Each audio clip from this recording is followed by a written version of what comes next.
तऽ आइ जे छै फेर अपना सब भारतीय संविधान के निर्माता डॉक्टर बी.आर. अम्बेडकर महोदय जे छथि तऽ हुनकर जे जीवन वृत्त पढ़ै छियै। जीवन मतलब भऽ गेलै जीवनी, आ वृत्त मतलब की होइ छै से अहाँ सबके पता होइए? वृत्त मतलब होइ छै चरित्र होइ छै। तऽ की भऽ गेलै जीवन चरित्र पढ़ै छी अपना सब। हुनकर की केना केलखिन नहि केलखिन एहि सम्बन्धमे हम अहाँ पढ़ैके लेल जा रहल छी। आब कहै छथि जे प्रतिभा संपन्न डॉक्टर भीमराव अम्बेडकरक पिता भारतीय सेनाक मोहबामे सूबेदारक पद धरि कार्यरत रहलाह। प्रतिभा संपन्न जे डॉक्टर भीमराव अम्बेडकर जी छलाह से हुनकर पिताजी भारतीय सेना के मोहबा गाँवके या शहरके नाम छियै, एहिठमा जे छै छोट पद से अबैत अबैत सूबेदारक पद तक नौकरी केलखिन। ठीक छै। डॉक्टर अम्बेडकर के पिताजी के नाम की रहनि? रामजी सकलपाल। तऽ डॉक्टर अम्बेडकरक पिता रामजी सकलपाल अपन धिया पुताके हिंदू विषय पढ़बाक लेल प्रोत्साहित कयलनि। हुनकर जे रामजी रहनि पिताजी, ओ हिंदू विषयके जे पढ़ाइ रहै से पढ़ैके लेल हुनका प्रोत्साहित केलखिन।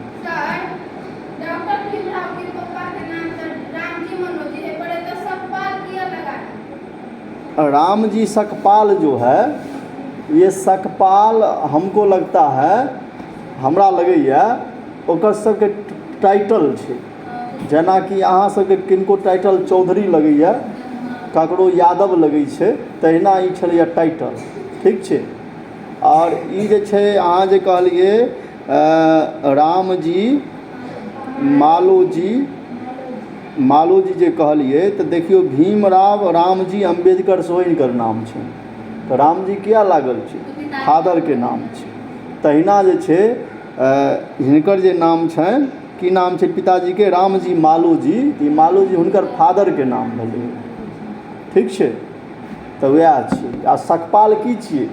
ई लास्टमे जे टाइटल होइ छै, जेना हमरा अहाँके लगैए चौधरी ककरो लगै छै, ककरो यादव, ककरो पासवान लगै छै, ककरो राम लगै छै, ककरो किछु आओर लगै छै, मंडल लगै छै। हाँ, महार जातिके छलैए।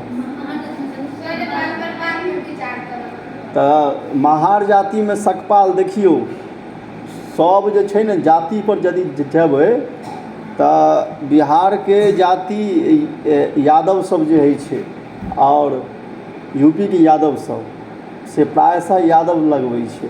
लेकिन केओ यादवो सिंहो लगबै छै, केओ राइयो लगबै छै। ठीक छै। अहूँ सबमे एहन हैत कते यादव जे अपना आपमे सिंह लगबैत रहै। तऽ आब ओ टाइटलमे जे छै ने, जाबे तक कनि लोक कम पढ़ैत लिखैत रहै, ताबे तक जकर जे टाइटल रहै वएह लगबैत रहै। ठीक छै। ई कारण छै। आब तऽ जकरा जे मोन होइ छै से अपन लगा लै छै टाइटल। आब तऽ बहुत लोक टाइटल लगैबिते नहि छै।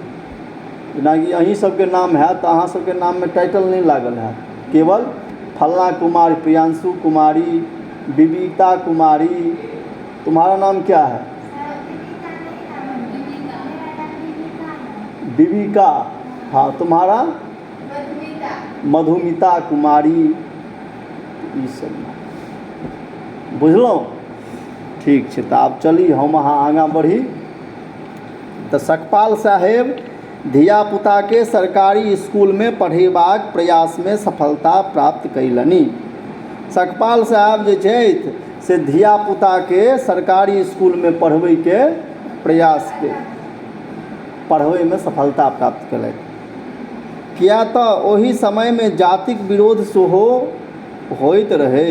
ओहि समयमे जाति विरोध सेहो होइत रहै। रामजी सकपाल जखन 1894 में अवकाश ग्रहण कयलनि तऽ हुनक परिवार सतारा चलि गेलनि। रामजी सकपालके 1894 में रिटायरमेंट भऽ गेलै। अवकाश ग्रहणके मतलब रिटायरमेंट भऽ गेलै। तऽ हुनक परिवार सतारा चलि गेलखिन। सतारा जिला छियै एकटा महाराष्ट्रके, जहिना नहि हमरा अहाँके मधुबनी जिला अइ तहिना ओहिठुमका सतारा की छियै, एकटा जिला छै। तऽ कहै छथिन जे एहिठमा चलि गेलखिन आ संयोग एहन जे भीमराव माताक देहान्त भऽ गेलनि। संयोग एहन रहनि जे भीमरावक माताके देहान्त सेहो भऽ गेलनि। मात्र 3 पुत्र बलराम, आनंदराव और भीमराव, 3टा पुत्र केवल। की सब? बलराम, आनंदराव आ भीमराव एवं 2टा पुत्री मंजुला, तुलासामे सँ मात्र भीमराव परीक्षा सबमे सफलता प्राप्त कयलनि। हाँ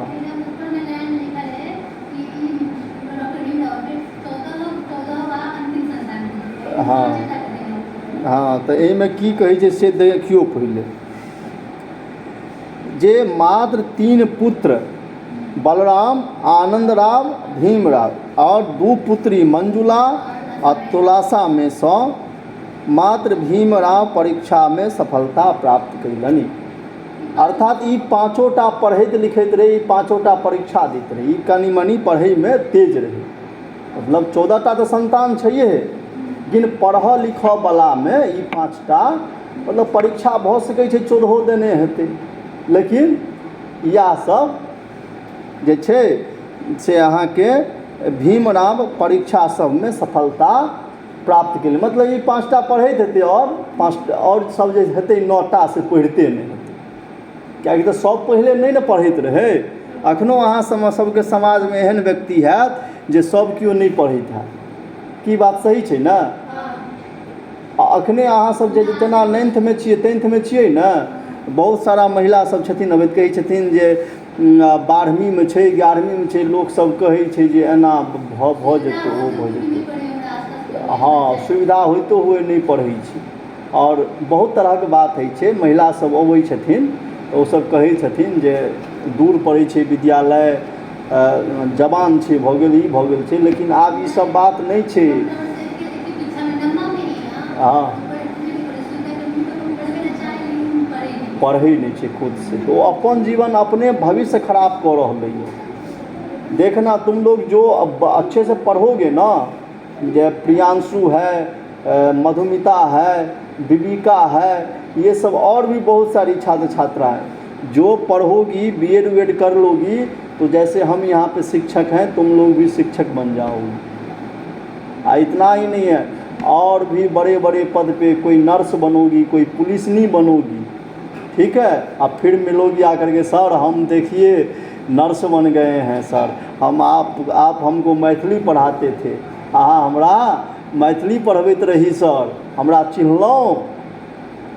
तऽ अहाँ सब एबै कहै जे ताहि दुआरे जे नहीं पढ़ै छै की हेतै, बस बियाह दान हेतै, 2-4 टा धियापुता हेतै, बस भऽ गेलै।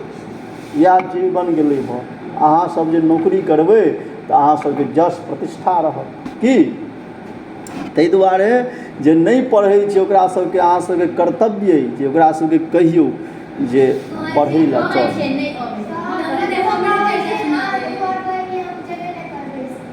तऽ नहीं जेबै तऽ कहबै जे तोहर सबके भविष्य खराब भऽ रहल छौ। हाँ, तऽ बेसी बुझै छै ने। हाँ, एना नहीं करैके चाही। और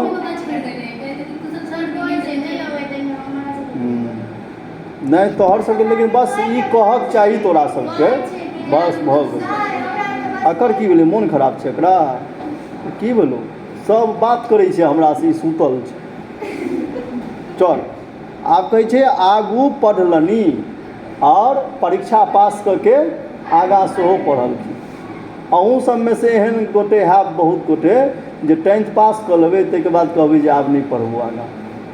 लेकिन एना नहीं करैके छै, पूरा पढ़ाई करैके छै। BA करू, MA करू, BEd करू, DLEd करू, तहन नौकरी करू। हुनक गामक नाम रहनि अम्बेद। अम्बेडकर साहब के गांव का नाम की छले? हुनक गामक नाम रहने अम्बेद। तो महुआ में हिनकर जन्म भेल रहे। नहीं तो हिनकर जे छे हुनक गामक नाम रहन अम्बेद। मतलब मेन गाँव तो जत पिता के छे वएह ने मेन गाँव भेलै। जन्म स्थान ओतऽ नौकरी रहे एहि दुआरे जन्म स्थान कुंठमा भेलै। यदि अहाँके पूछत जे हुनकर जन्म स्थान के नाम की छै तहन अहाँ कहबै महुआ, आ हुनकर गाँव के की नाम छै? अम्बेद। अब अहीं बताओ, एहिठमा से अहाँ गेलिए दिल्ली काज करै लए, ठीक छै ने? दिल्ली में हुनका धिया पुता भऽ गेलै, तऽ हुनकर गाँव कोन भेलै? हुनकर गाँव गोबरोड़े भेलै, लेकिन हुनकर जन्म स्थान जन्म कतऽ भेलै? दिल्ली में भेलै। से कहब ताहि प्रकार हुनकर गाँव कोन भेलै? अम्बेद गाँव भेलै। अम्बेद रत्नागिरी जिला में रहे। अम्बेद कुंठमा रहे? रत्नागिरी जिला में। तैं हुनक भीमराम पिता सकपाल अपन गामक नाम पर एकटा ब्राह्मण शिक्षक क सलाह पर अम्बेदकर रखलनि। तैं हुनक मतलब किनकर? भीमराम के पिता जे सकलपाल जी छलखिन हैं, ओ अपन गाम के नाम एकटा जे शिक्षक रहथिन, हाँ, तो ओहि शिक्षक के कहला पर की केलखिन? अम्बेदकर हिनकर नाम रख केना पढ़बै? ठीक छै, तऽ हिनकर नाम राखि देलखिन। जीवन में उतार चढ़ाव प्रकृतिक नियम छै। जीवन केहन होइ छै? जेना चक्का होइ छै ने, कोई सा मोटरसाइकिल के चक्का या साइकिल के चक्का होइ छै, ओ चक्का देखबै हमेशा घूमैत रहै छै, कखनो ओ नीचाँ जाइ छै, कखनो ऊपर अबै छै। तहिना जीवन में जे छै से हमेशा उतार चढ़ाव होइ छै। कखनो अहाँके दुखो भेटत, कखनो सुखो भेटत, कखनो दुखो भेटत, कखनो सुखो भेटत। ई की छियै? तऽ ई प्रकृतिके नियम छै। अर्थात ई सबसँ नहि छै, ई स्वाभाविक छै। अहाँ सबके लगैत हैत कि जे फलना जे छै बड़ धनिक छै, ओ बड़ खुशी हेतै। नहि, जहिना हम अहाँ दुखी होइ छियै ने तहिना ओहो दुखी होइ छै। ठीक छै? हाँ, ओकरोमे अहिना सबटा समस्या छै, लेकिन हमरा अहाँके पता नहीं चलैए। ठीक छै? लेकिन ओहो अहिना दुखी होइ छै, किएकि तऽ ई प्रकृतिके एहन नियम छै। ई बात अम्बेदकरक संग सेहो घटित होइत अछि। ई बात अम्बेदकर के संग सेहो घटित होइ छनि। हुनक पिता रामजी सकपाल 1898 में पुनः विवाह कयलनि। आ हुनकर पिता जे छै चूँकि पत्नी मरि गेल रहनि तऽ फेर से बियाह केलखिन 1898 में, बूढ़ में बियाह केलखिन। 4 साल जहन मतलब रिटायरमेंट भऽ गेलै कि 4 साल बाद विवाह केलखिन।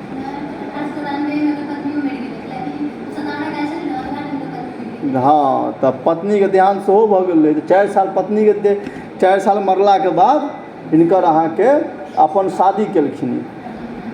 हुनक परिवार तखन बम्बई आब मुंबई में रहऽ लागल। हुनकर परिवार तखन बम्बई में रहऽ लगलखिन, जे कि आइ काल्हि बम्बई के नाम की छियै? आ मुंबई के पहिलका नाम की छियै? बम्बई। भीमराम बम्बई के एलिफिंस्टन रोडक समीप सरकारी उच्च विद्यालय में पहिल अस्पृश्य विद्यार्थी रहथि। भीमराम जे छै ओ बम्बई के एलिफिंस्टन रोडक समीप जे सरकारी उच्च विद्यालय छलै ताहिमे ओ पहिल अस्पृश्य विद्यार्थी छलैए। हाँ, छुआछूतवला विद्यार्थी छलै ओ पहिल। ठीक छै? 1907 में ई मतलब अम्बेडकर जे छलखिन ने से डोम जाति तू सब जानैत हेबही। हाँ, तऽ डोम जाति से छलखिन हँ। हाँ, तऽ डोम बुझै छी ने? हाँ, एहि सबमे छै कि नहि किओ? कोन ठाम छै? अच्छा, अपन पंचायतमे छौ कि नहि?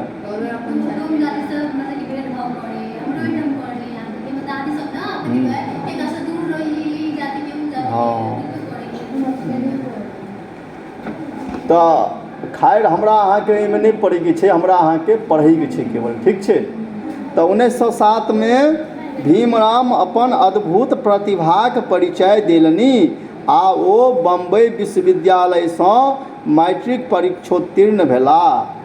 1907 में जे छै भीमराव अद्भुत प्रतिभा मतलब बहुत ज़्यादा प्रतिभाके प्रदर्शन केलखिन और बम्बई विश्वविद्यालयसँ मैट्रिक परीक्षाके पास केलनि, उत्तीर्ण भेलखिन मतलब पास कऽ गेलखिन। तऽ कहिया ई परीक्षा पास केलखिन मैट्रिक? 1907 में। और हिनकर पिताके दोसर बियाह जे केलखिन से कहिया? आ हिनकर रिटायरमेंट कहिया भेलनि? 94 में। तहने हिनकर पत्नियो मरि गेलनि। ओ पहिल अस्पृश्य युवक रहथि जे भारतक कॉलेज में दाखिल भेल। ओ पहिल एहन अस्पृश्य व्यक्ति छलथि हैं जे भारत के कॉलेज में हुनका नामांकन भेलनि, एडमिशन भेलनि। ओहि समय में हुनक विवाह दपोलिक 9 वर्षीय बालिका रामाबाई संग हिंदू रीति रिवाजसँ भऽ गेलनि। दपोलिक 9 वर्षीय बालिका, वही समय में हुनक बियाह दपोलिक 9 वर्षीय, दपोलिक स्थान का नाम छै, स्थान कोनो स्थान छै तकर नाम छै, ठीक छै। दपोलिक नामक स्थान के 9 वर्षीय जे बालिका रही, की नाम रही ओकर? रामाबाई संग हिनका हिंदू रीति रिवाजसँ शादी भऽ गेल। की रहे वाइफ के नाम तू बता? रामाबाई के संग भेलनि। कोन गांव के नाम की रहे? दपोलिक। एहि लऽ के जे किताब लऽ के नहि अबै छी से लिखू, हम जे बजैत रहै छी से। हाँ ठीक छै। तोरा सब लग नहि ने छौ? वाह वेरी गुड, ठीक छै। तऽ हुनक संघर्षमय जीवन में नव उत्साहक माहौल बनलनि। हुनकर संघर्षमय जे जीवन रहनि, उम्हर से इम्हर जे भटकऽ पड़ैत रहनि, ताहि जीवन में हुनका नव उत्साहक माहौल बनलनि। मतलब वो बहुत खुश रहऽ लगलखिन, एकटा नवका चीज भेटलनि हैं। कियाकि तऽ हमरा अहाँके जे सामाजिक विचारधारा छै, एहि विचारधारा में शादियो बहुत महत्वपूर्ण चीज छै। तो पहले के रीतिए वएह रहे। तो आब ने ई भऽ गेलैए जे 18 साल के बादे, नहीं तो पहले बाले विवाह होइत रहे बेसी तऽ, ठीक छै।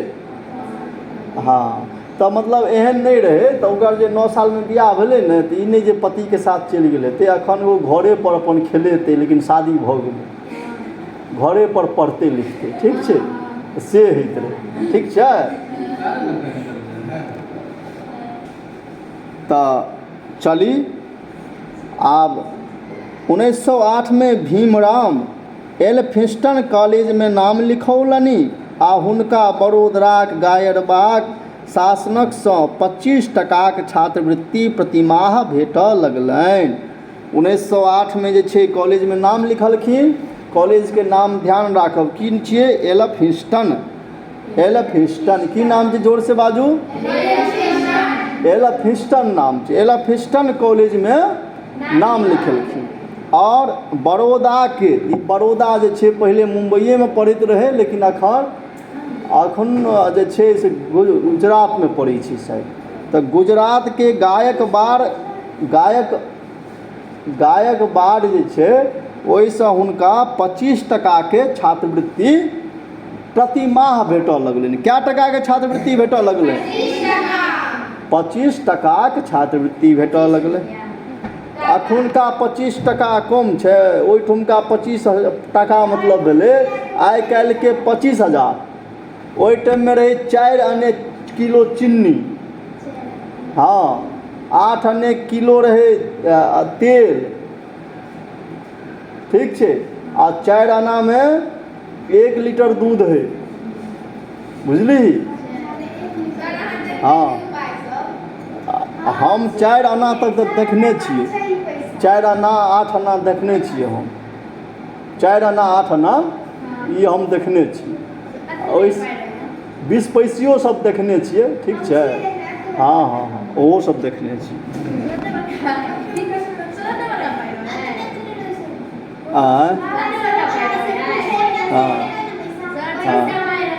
छोटका पाइ 4 आना एतबीटा रहै छलैए। हाँ तऽ एतबे नहीं, बड़ौदाक गायरबाग शासक सयाजीराव तृतीय हुनका संयुक्त राष्ट्र अमेरिका में उच्च शिक्षा में अध्ययन करबाक लेल छात्रवृत्तिक व्यवस्था सेहो कऽ देलखिन।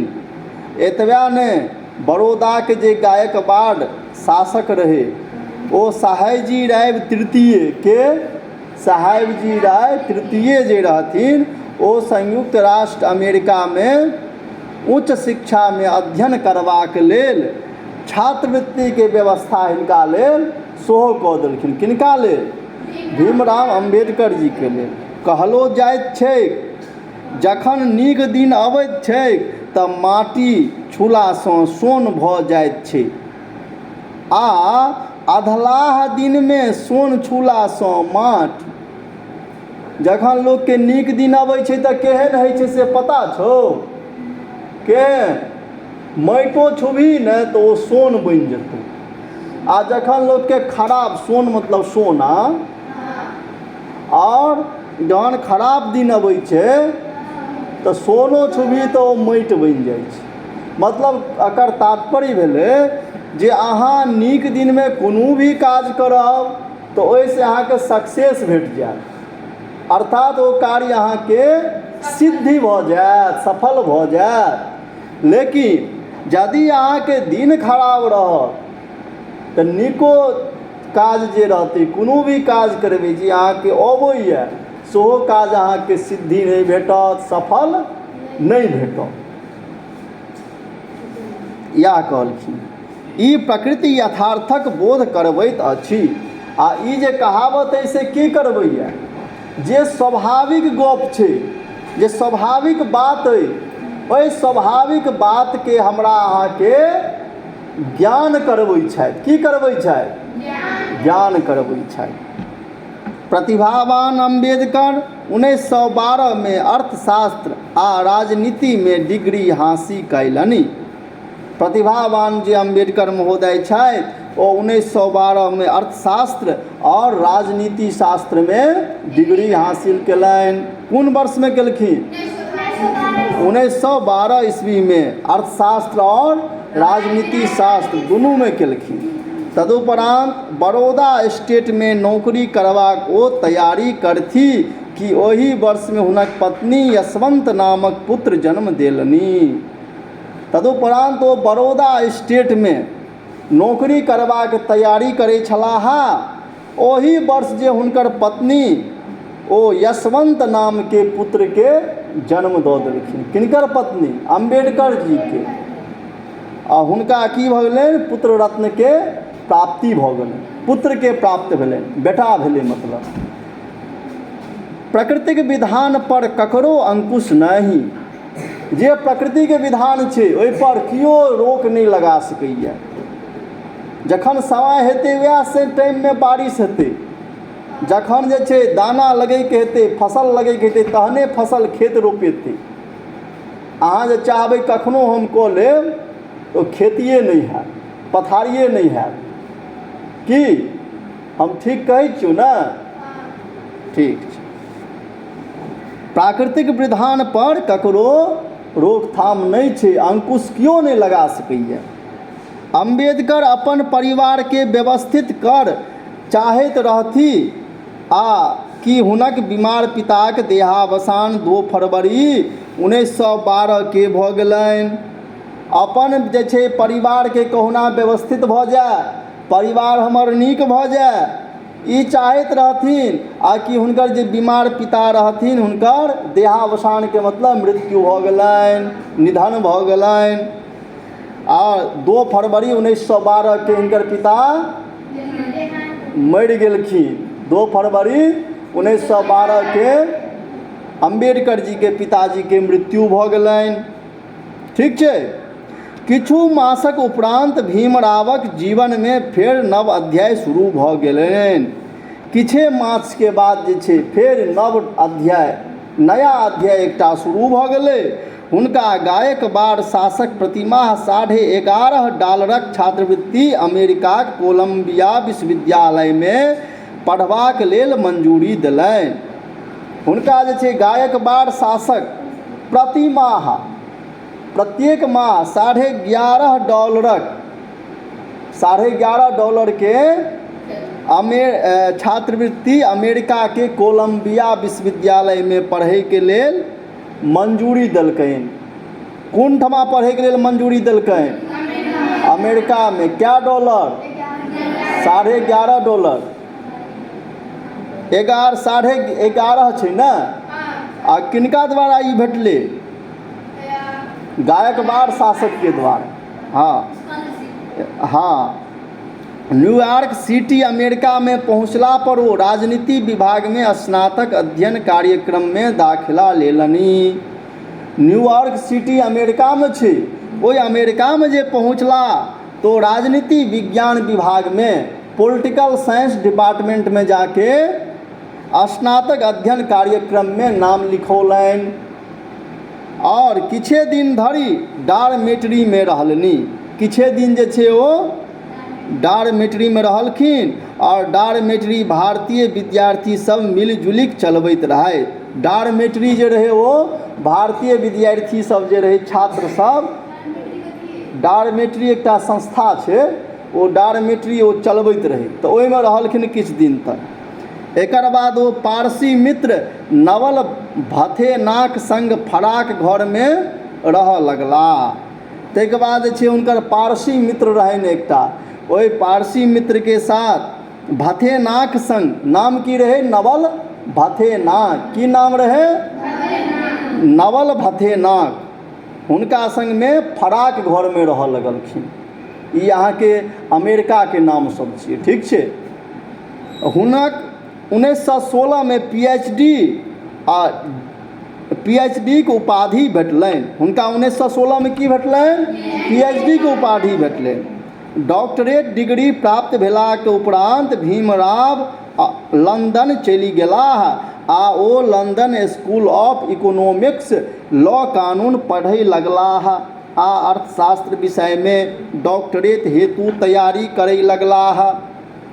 तो ओ जे छै से डॉक्टरी के डिग्री प्राप्त कला के बाद लंदन चलि गेलथि आ लंदन गेला के बाद ओहिठमा लंदन स्कूल ऑफ इकोनॉमिक्स में लॉ कानून पढ़ऽ लगलथि। कोन कानून पढ़ऽ लगलखिन? लॉ मतलब होइ छै कानूने। तो कानून पढ़ऽ लगलखिन और अर्थशास्त्र विषय में डॉक्टरेट हेतु अर्थशास्त्र में पीएचडी करय के लेल तैयार भऽ गेलाह। संयोग एहन जे हुनक छात्रवृत्ति भेटक अवधि समाप्त भऽ रहल छल। संयोग एहन जे हुनक छात्रवृत्ति भेटैके जे समय छलैए से समाप्त होइ छलैए आ ओ अध्ययन बीच में छोड़ि, अध्ययन के बीचे में छोड़ि देलखिन ओ। आ प्रथम विश्व युद्ध जे 1914 में भेल रहे, ओहि समय भारत ओ वापिस भऽ गेलथि। कखन ई भारत वापिस भेलखिन? 1914 में वापिस भेलखिन और भारत में आबि गेलखिन। ओहि टाइम की होइत रहे? प्रथम विश्व युद्ध होइत रहे। चलू तो आजुक या ठमा रहते आ एकरा एहिठमा चिन्ह मारि देब, फिर एहिठमा से काल्हि से चालू है। ठीक छै? ठीक छै, धन्यवाद।